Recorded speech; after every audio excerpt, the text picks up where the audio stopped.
another day, another vlog with me. And here's to another a day in the life of a 27-year-old content creator, affiliate, and a public school teacher. And today is Saturday, o Sabado na naman, me. Ano ang ginagawa tuwing Sabado? Syempre, laba day, linis day. Kaya naman sipag-sipagan tayo for today's video, mga Mimazor. Pagkatapos ko ang nag-almusal ay nag-start na ako maglaba dahil ang dami kong planong gawin today. Abay ka, bilis, nagsasampay na ang mayabang. Pero ang sa true, ang paglalaba talaga nangangain ng oras. Halos ubusin talaga ang maghapon mo. But today, konti lang nilabhan ko dahil marami pa akong kailangan gawin. So, mga importante muna yung mga nilabhan. So, ayun na nga, for the sampay na ang first one. At in fairness, maaga-aga kong natapos naglaban yan. Buti na lang din talaga dahil itong nabili kong fur blanket ay hindi gaanong makapal. Saktong-sakto lang sa pangangailangan mo. Charis, kaya kung gusto nyo neto, ilalagay ko dyan sa yellow bag. At dahil nga mag-isa ako sa bahay, sinipag talaga akong maglinis. O, ayan, for the tanggal ng agyo ang first one. Alam nyo ba, very convenient yung feather duster na yan kasi adjustable kaya siya. Kahit malit ako, abot ko kahit pinakataas. Huy, mura lang yan. Lalagay ko sa yellow bag. Magla-lunch na rin yan kaya nagsaing ako ng kanin. At ito na nga, tinuloy ko ang paglilinis. Winalisan ko yung mga nalaglag na mga likabok bago ako mag-mop ng sahig. Ang totoo, pagod na rin ako niyan pero sige na, tinuloy-tuloy ko na para matapos ko na rin. At baka rin kasi dumating na sila. Ako lang ba yung mas makakapaglinis kapag walang kasama sa bahay? At hindi pa natatapos dyan ang pagod ko for today's video dahil nagdilig ako. Abay, kahit na mainit na yan, sige, tiis-tiis. Ang plano ko ay didilig ko lang yung mga pinaglabhan kong tubig pero na-realize ko, kawawa naman yung mga ibang halaman kung hindi sila madidiligan. So, itinuloy ko na. Later did I know na meron pala kaming hose. Eh di sana hindi ako napagod nagbuhat-buhat ng tubig. Pero okay lang, na-enjoy ko naman. Dahil sa tanang buhay ko, isang beses lang ata akong magdilig. Char! And parating na rin sila niyan at tapos na rin ako. And ito na nga, napawi yung pagod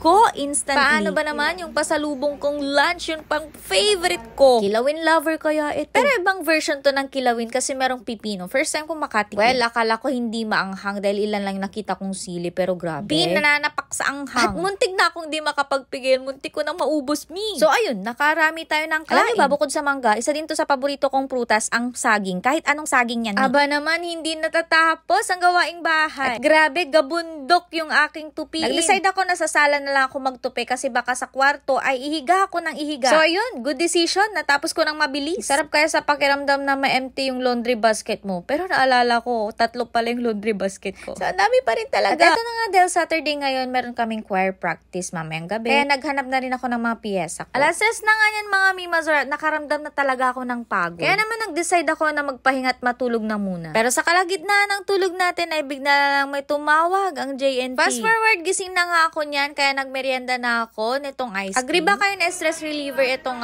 ice cream? Fast forward, nakaligo na nga ako niyan, Mimazor, dahil punta tayong church. Good to go na nga ako niyan, mga Mimazor. Inaantay ko lang yung kapatid. Dahil apakabagal talaga niyan. Sus, Afi! Sayang di maganda yung lighting. So, ayun lang for today's video. I hope na nag-enjoy kayo. See you in my next vlog. Bye, mga Mio!